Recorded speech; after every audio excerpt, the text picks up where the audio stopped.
Capítulo 4. Talento y genialidad. Mucho y en muchas partes se ha escrito acerca de la disposición genial, por lo que, para evitar malentendidos, será bueno establecer algunas afirmaciones antes de entrar en la esencia del problema. Se trata, en primer término, de establecer límites entre el genio y el talento. La opinión popular une casi siempre el uno y el otro, como si el primero fuera un grado más alto o el grado máximo del último, como si se pudiera llegar a ser genio potenciando o acumulando diferentes talentos en un individuo, o hubiera forma de establecer grados intermedios entre los dos conceptos. Esa opinión es completamente errónea. Aun cuando hay también muchos grados y diferentes niveles en la genialidad, tales grados no tienen relación alguna con el denominado talento. Un talento, por ejemplo, el talento matemático, puede ya poseerse en grado superlativo desde el momento del nacimiento, dando a su poseedor la capacidad de resolver con escasa fatiga los más difíciles problemas de esta ciencia, pero no por ello se puede hablar de genialidad, o lo que es lo mismo, de originalidad, individualidad y condiciones especiales para crear. Por el contrario, existen también hombres geniales que no poseen un especial talento desarrollado en alto grado. Recordemos a Novalis o a Jean-Paul. El genio no es, en modo alguno, un grado superlativo del talento. Estos dos conceptos están separados por un mundo. Son de naturaleza heterogénea, por lo que no pueden medirse ni compararse entre sí. El talento es heredable, pudiendo ser propiedad común de toda una familia, la familia de los Bach. El genio no es transmisible, no es general, es siempre individual, Joan Sebastián. Para muchos cerebros mediocres que se dejan fácilmente alucinar, especialmente las mujeres, el ingenio y el genio son lo mismo. Pero la mujer, aun cuando no lo parezca, no tiene una verdadera idea del genio. Cualquier extravagancia, cualquier rasgo que permita distinguir a un hombre de los restantes, basta para satisfacer su ambición sexual. Confunde el autor dramático con el actor, y no establece diferencia alguna entre virtuoso y artista. Así, para ellas cualquier hombre ingenioso, lo mismo que el genial Nietzsche, constituye el tipo del genio. Y, sin embargo, todo lo que sea juego de prestidigitación, todo el espíritu francés, no tiene el mínimo parentesco con la grandeza del espíritu. Los grandes hombres toman las cosas demasiado en serio para poder ser considerados ingeniosos. Los hombres que solo son ingeniosos son superficiales. No llegan a ser poseídos completamente por el objeto que estudian, no sienten por él un verdadero interés y no saben vencer los obstáculos por la perseverancia. Solo les interesa que sus ideas brillen y centellen como una gema bien tallada, pero poco les importa que su pensamiento sea luminoso. Esto se debe a que únicamente piensan en lo que otros dirán acerca de sus pensamientos, una consideración que no siempre es respetable. Hay hombres capaces de casarse con una mujer que no les place simplemente porque a otros les gusta, y bodas semejantes se observan entre algunos individuos y sus pensamientos. Recuerdo un autor, todavía vivo, cuyo estilo es maligno, insolente y ofensivo. Cree bramar pero tan solo bala. Parece que lo que más le interesaba a Friedrich Nietzsche, en sus últimos escritos, era, por desgracia, establecer afirmaciones que, en su opinión, podrían asombrar a las gentes. Muchas veces su vanidad se manifiesta precisamente en sus escritos menos circunspectos. Es la vanidad del espejo, cuando parece decir al que se contempla: mira cómo reflejo sin escrúpulos todo lo que ante mí se halla. En la juventud, cuando todavía no se ha cristalizado la personalidad, se trata de crearla provocando a los demás, pero los grandes hombres tan solo son agresivos cuando se les obliga a ello. No se asemejan al estudiantino que busca su primer duelo, ni a las muchachuelas que exhiben sus nuevas toilettes para que sus amigas ardan de envidia. Genio, genialidad. ¿Cuántas inquietudes y descontentos ha provocado este fenómeno en la mayor parte de los hombres? ¿Cuánto odio y envidia? Cuánta incomprensión. Y, sin embargo, qué gran emulación ha despertado. Damos de lado a las imitaciones del genio para dirigirnos a él mismo y a sus verdaderas corporizaciones. Pero, dada la infinita cantidad de casos que habría que considerar, hay que proceder arbitrariamente al elegir el punto de partida. Todas las cualidades que se puede atribuir al genio se hallan tan íntimamente entrelazadas que es casi imposible considerarlas aisladamente, y solo en forma progresiva se asciende a una elevada síntesis. Mas siempre hay que temer que prematuramente demos fin al análisis, malogrando los métodos de aislamiento seguidos. Todas las descripciones hechas hasta ahora acerca de la esencia del genio son, o bien de naturaleza biológica clínica, que con impudicia ridícula declara suficientes sus mínimos conocimientos para explicar las más profundas cuestiones psicológicas, o descienden desde la altura metafísica para hacer ingresar la genialidad en su sistema. Si el camino que en ese lugar seguiremos no nos conduce de una vez a todos los fines deseados, ello se debe atribuir únicamente a su condición de camino. Pensemos que un gran poeta puede penetrar mejor que un hombre de tipo medio en la psicología de la humanidad. Recordemos el extraordinario número de caracteres que han descrito un Shakespeare o un Eurípides. Pensemos en la enorme variedad de personajes que aparecen en las novelas de Zola. Heinrich von Kleist, inspirándose en Penthesilea, ha creado su contrafigura. Katchen von Heilbronn. Michelangelo ha corporizado con su fantasía a Leda y a la Sibila de Delfos. Pocos hombres han sido menos artistas que Immanuel Kant y Joseph Schelling, sin embargo, son ellos los que han descrito cuanto hay de más profundo y de verdadero en el arte. Para conocer o representar a un hombre es necesario comprenderlo, pero para comprender a un hombre es necesario tener semejanza con él, ser como él. Para evocar sus acciones y apreciarlas es necesario saber reproducir en sí mismo las premisas psicológicas que existían en el otro. Comprender a un hombre es tanto como llevarlo dentro de sí. Hay que adaptarse al espíritu en que se desea penetrar.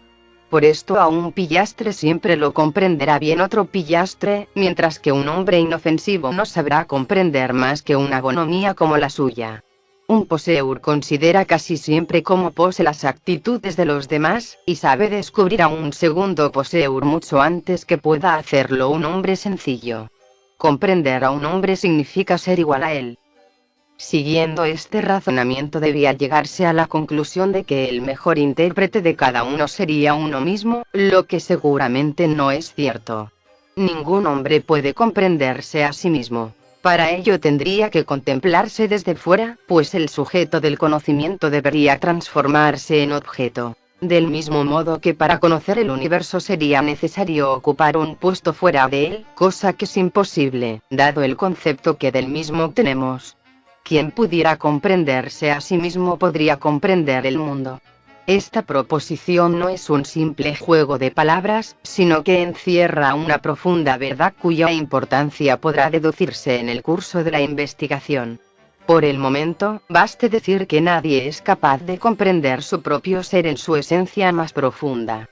Cuando tal ocurre, la comprensión es alcanzada por quienes rodean al individuo, pero no por el individuo mismo. Aquellos que tengan semejanza con el sujeto observado, aunque en otras relaciones difieran de él, pueden partir de esa semejanza para llegar a conocerlo y comprenderlo. Comprender a un hombre es algo así como ser él mismo.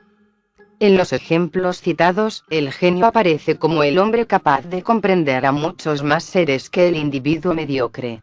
Cuéntase que Goethe decía de sí mismo que no existía ningún vicio ni ningún delito para los que no hubiera sentido una predisposición, y que en algún momento de su vida no hubiera comprendido perfectamente. El hombre genial es, pues, más complicado, más complejo, más rico. Y un hombre debe considerarse tanto más genial cuanto más hombre se encierra dentro de él, y añadiremos que cuanto más vivos se hallen dentro de él, lo sentirá más intensamente. Si la comprensión para sus semejantes solo ardiera en él como una brasa semiapagada, no sería capaz, como poeta, de inflamar en sus héroes la llama poderosa de una vida, y sus figuras carecerían de relieve y de fuerza. El ideal de un genio del arte es vivir en todos los hombres, es perderse entre todos, diluirse en la multitud. Mientras que la tarea del filósofo es recoger en sí mismo a todos los individuos y reabsorberlos en una unidad, que será precisamente su misma unidad. De la naturaleza proteica del genio, lo mismo que de la bisexualidad, puede decirse que no es capaz de manifestarse simultáneamente, pues incluso el genio más poderoso no podría comprender al mismo tiempo, en el mismo día, la esencia de todos los hombres. La más amplia y comprensiva disposición intelectual que un hombre llegue a poseer solo puede manifestarse poco a poco, en un desenvolvimiento progresivo de todo su ser. Parece que esa comprensión se presenta siguiendo un determinado curso y en periodos regulares.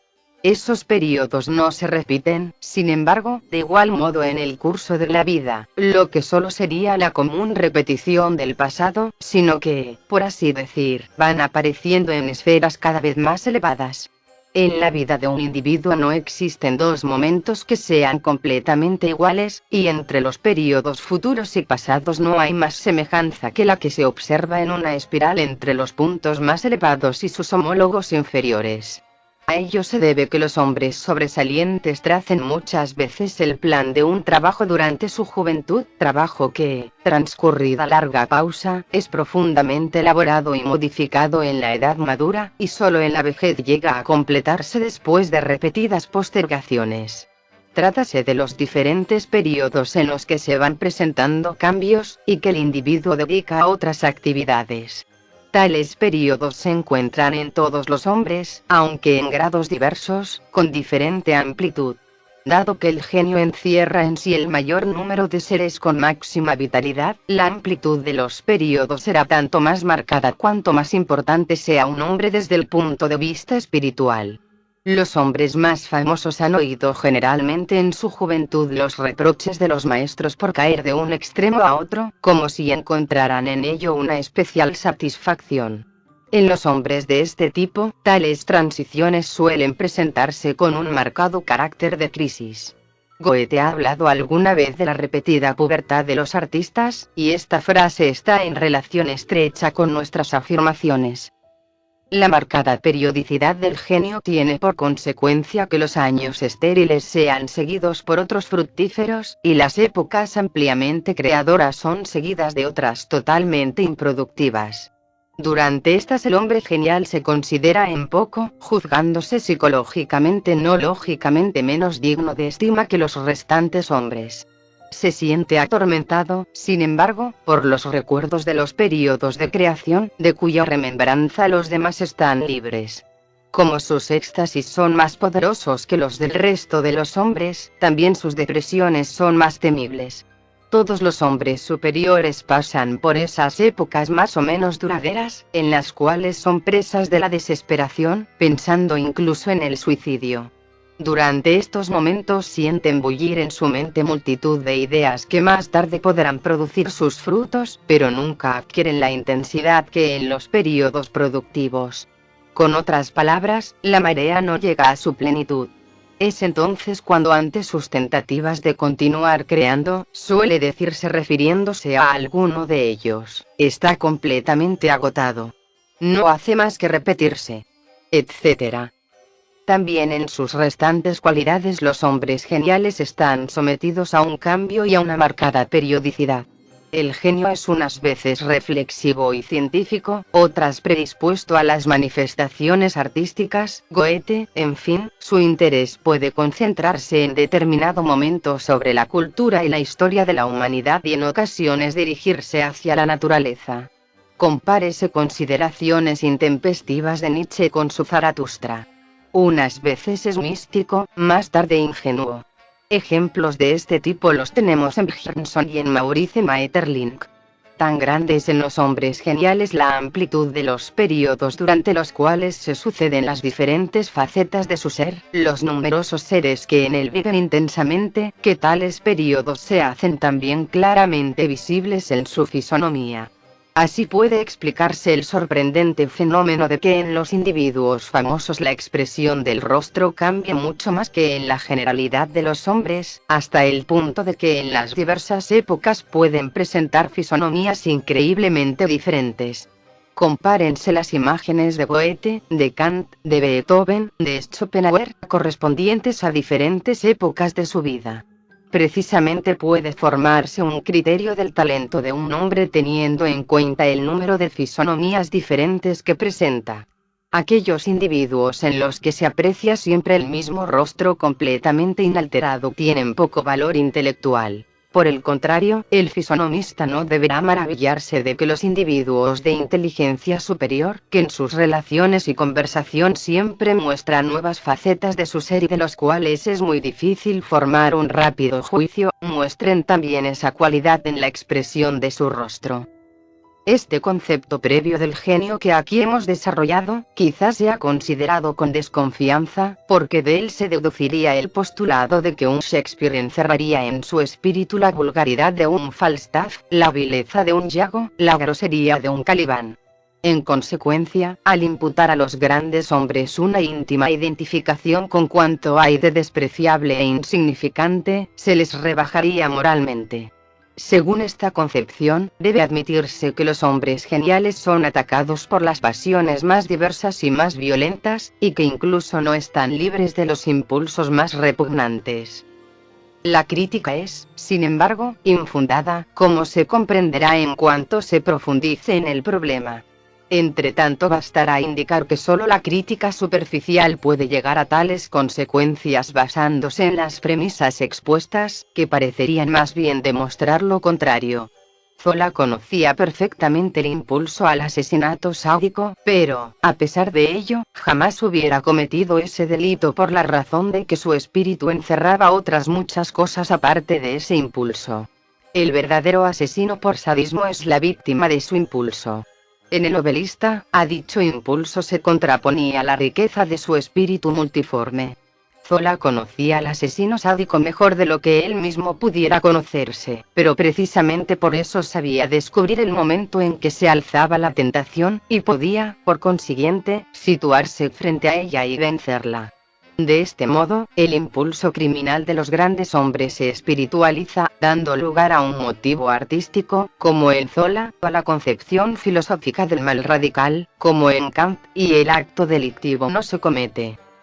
De la multitud de posibilidades que existen en un hombre superior se pueden deducir ahora importantes consecuencias que nos hacen volver a la teoría de la senidez desarrollada en el capítulo anterior. Se aprecia antes aquello que llevamos en nosotros que aquello que no comprendemos. De no ser así, no cabría la posibilidad de que los hombres pudieran relacionarse unos con otros. De ordinario, incluso ignoran que muchas veces no han llegado a comprenderse. El genio, que tiene mucha más capacidad de comprensión que el hombre vulgar, es, por tanto, mucho más sagaz que éste. El intrigante se da cuenta fácilmente cuando se halla frente a otro intrigante. El jugador apasionado descubre con rapidez a quien está dominado por el mismo vicio, mientras que todo ello pasa inadvertido, de ordinario, a quienes no sean como ellos. Wagner afirma en su Siegfried: de esto mejor tú te entiendes. Se ha dicho que el hombre complicado comprende a los demás mejor que ellos se comprenden a sí mismos, cuando los alberga dentro de él, y todavía más y al mismo tiempo alberga los tipos contrapuestos. La dualidad es siempre la condición para observar y comprender. Si preguntamos a la psicología cuál es la condición cardinal de la conciencia, recibiremos la respuesta de que la condición necesaria es el contraste. Si tan solo existiera un gris uniforme estaríamos muy lejos de tener el concepto del color. La uniformidad de un ruido nos hace dormir. La dualidad, la luz divide y diferencia las cosas, es la causa del despertar de la conciencia. Por esto nadie sabrá comprenderse a sí mismo aun cuando dedique toda su vida a ello, y siempre lo logrará, cuando el espíritu del observador comprenda no solo al observado sino a su contrapuesto. En este caso las relaciones para la comprensión son las más favorables, el ejemplo anteriormente mencionado de Kleist. En una palabra, para comprender a un hombre es necesario que el observador encierre en sí tanto a ese hombre como a su contrapuesto. La teoría de la percepción de los colores proporciona varias demostraciones fisiológicas de que, en general, deben hallarse en el mismo individuo los pares opuestos para que sea posible reconocer uno de sus miembros. Citaré como ejemplo el conocido fenómeno de que la ceguera para los colores se extiende siempre a los dos complementarios. El ciego para el rojo es también ciego para el verde, y ningún individuo que sea sensible para el color azul será insensible para el amarillo. Esta ley tiene valor general para todos los fenómenos espirituales, constituyendo la ley fundamental de toda concienciación. Por ejemplo, quien siempre tiene carácter alegre cae en la tristeza con más facilidad que quien siempre goza de un humor uniforme. Muchos melancólicos llevan su vida adelante gracias a su propio estado maníaco, y quien posea la finura y sutileza de un Shakespeare sabrá comprender mejor que nadie la grosera rudeza, dándose también cuenta de sus peligros. Cuanto más tipos y sus opuestos agrupe un individuo en su persona, tanto menos le pasará inadvertido lo que los demás hacen o dejan de hacer, y tanto más fácilmente podrá penetrar en lo que ellos sienten, piensan y quieren.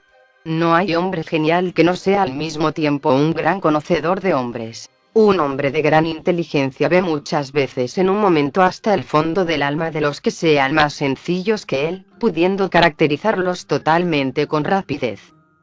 Pero la mayor parte de los hombres tiene siempre, estos para una cosa, aquellos para otra, un sentido unilateralmente desarrollado.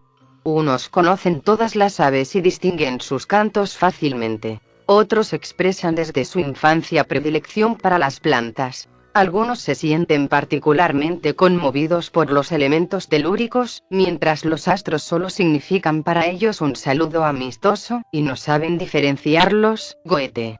Hay quien tiembla lleno de religioso respeto en la noche fría al contemplar las estrellas fijas en el firmamento. Kant. Existen también los que no encuentran emoción en las montañas, sintiéndose atraídos por el mar eternamente ondulante, Bicklin, mientras que otros son insensibles a esa continua agitación y se refugian en la majestad de las montañas, Nietzsche. Así, todos los hombres, incluso los más simples, encuentran en la naturaleza algo que les atrae y para lo cual sus sentidos son más agudos que para todo el resto. ¿Cómo se comportan los hombres más geniales, aquellos que en el caso ideal lo poseen todo y que en su vida interior albergan todas las inclinaciones y relaciones con el mundo exterior? Tales hombres abarcan no solo cuanto hay de humano, sino también cuanto hay de natural. Es el hombre que está en relación íntima con el mayor número de cosas, que las capta mejor, que no deja escapar el más mínimo detalle, que comprende más fácil y más profundamente que los demás porque es capaz de comparar los fenómenos más diversos, y los distingue unos de otros porque posee al máximo el don de medir y delimitar. El individuo genial es el que tiene clara conciencia del mayor número de cosas. Por ello su sensibilidad es, sin duda, la más fina. Esto no se refiere, sin embargo, a la exquisita exaltación unilateral de algún sentido, tal como se observa en los artistas. Por ejemplo, la gran agudeza visual de los pintores, o de los poetas, la finura del oído de los compositores, Mozart. La medida de la genialidad hay que buscarla menos en la capacidad diferenciadora de los sentidos que en la del espíritu, que, por otra parte, está con mayor frecuencia dirigida hacia el interior. La conciencia genial es la que se halla más distante del estado de Énide, pues posee la mayor claridad y transparencia. La genialidad, por consiguiente, aparece ya como una especie de masculinidad superior, y en consecuencia, la mujer nunca podrá ser genial. Esta es la aplicación más justificada de los resultados obtenidos en el capítulo anterior, a saber, que el hombre vive de modo más consciente que la mujer, pudiendo decirse, en resumen, que la genialidad es identificable con la conciencia más elevada porque es más general. Esa conciencia exaltada solo es posible gracias al enorme número de contrapuestos que se unen en el hombre superior. En consecuencia, la universidad es la característica del genio. No existen genios especiales, genios de las matemáticas, genios de la música, genios del ajedrez, sino tan solo genios universales. El hombre genial puede definirse como aquel que todo lo sabe sin haberlo aprendido. Estos conocimientos enciclopédicos no se refieren a las teorías y sistemas que la ciencia ha aplicado a los hechos, ni a la historia de las guerras españolas de sucesión, ni a los experimentos sobre el diamagnetismo. El artista no llega a conocer los colores del agua bajo un cielo limpio y otro nebuloso basándose en el estudio de la óptica, ni necesita profundizar en la caracterología para formarse el concepto de un individuo. Cuanto más talento tiene un hombre, tanta más autonomía ha tenido en su pensamiento, y de tantas más cosas posee una impresión personal. La teoría de los genios particulares, que, por ejemplo, permite hablar de los genios de la música como incapaces de cualquier otra actividad, vuelve a confundir el talento y el genio. El músico, cuando en realidad es grande, puede ser, en el arte a que le conduce su peculiar talento, tan universal y comprensivo como los poetas y los filósofos. Uno de estos genios fue Beethoven. Puede ocurrir que se mueva en la esfera más limitada de una inteligencia científica o artística mediocre, tal es el caso de Johann Strauss, de quien parece extraño pueda calificarse como genio, y que ha producido espléndidos frutos a pesar de su escasa capacidad creadora. Existen, dirémoslo de una vez, múltiples talentos, pero una sola genialidad que puede elegir determinada dirección para manifestarse. Hay algo genial que es común a todos los hombres geniales, aunque se pueda diferenciar el gran filósofo del gran pintor, el gran músico del gran escultor, el gran poeta del gran fundador de religiones. El talento, que es tan solo un medio por el cual se manifiesta el espíritu de un hombre, es mucho más accesorio de lo que realmente se cree, y su importancia se exagera porque desgraciadamente se valoriza con ojos de miope. Los diferentes talentos, e incluso la opinión que el mundo tiene de ellos, poco se preocupan de los límites trazados entre las diversas artes, sino que los sobrepasan y permiten así, a un juicio superficial, encontrar semejanzas sorprendentes. En lugar de buscar analogías en la historia de la música, del arte, de la literatura o de la filosofía, sería preferible comparar, por ejemplo, a Bach con Kant, a Karl Maria V. Weber con Eichendorff y a Backlund con Homero. Al proceder así, se obtendrán mejores frutos en beneficio de los estudios psicológicos, pues de otro modo todas las descripciones históricas, tanto del arte como de la filosofía, padecerían grandemente. Sería interesante estudiar cuáles son las condiciones orgánicas y psicológicas que hacen de un genio un visionario místico y de otro, un pintor consumado, pero como semejante estudio no es esencial para el objeto de este trabajo, podemos hacer caso omiso de él. De la genialidad que hemos descrito, que a pesar de todas las diferencias, a menudo profundas, es, sin embargo, siempre la misma, queda excluida la mujer. En uno de los futuros capítulos hemos de ocuparnos de si existen genios puramente científicos o si solo se puede hablar de genios artísticos y filosóficos. Por el momento podemos afirmar que es necesario ser muy cauto en la aplicación del calificativo de genial, mucho más cauto de lo que hasta ahora se ha sido. Para formarse una idea bien definida y un concepto completo de la esencia de la genialidad debe comenzarse por declarar que la mujer es incapaz de ser genial, para que nadie pueda tacharnos de haber construido un concepto arbitrario de mujer con objeto de oponerlo al del genio, y de este modo excluirla. Volvamos a cuanto hemos dicho al principio de este capítulo.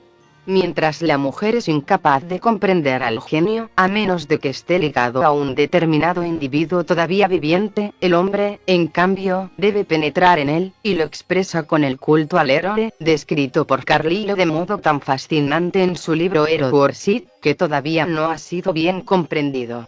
La veneración hacia los héroes, por parte del hombre demuestra, una vez más, que la genialidad está ligada con la masculinidad y que constituye una masculinidad ideal en la forma más elevada, en tanto que la mujer no tiene conciencia original, sino la que el hombre le concede. La mujer vive de modo inconsciente, el hombre es consciente, y todavía más consciente el genio. La aptitud y el sexo son las dos únicas cosas que no se heredan y que parecen originarse de modo espontáneo e independiente de la masa hereditaria. Este hecho nos permite suponer que la genialidad o la falta de genialidad debe estar en dependencia con la masculinidad o feminidad de un individuo.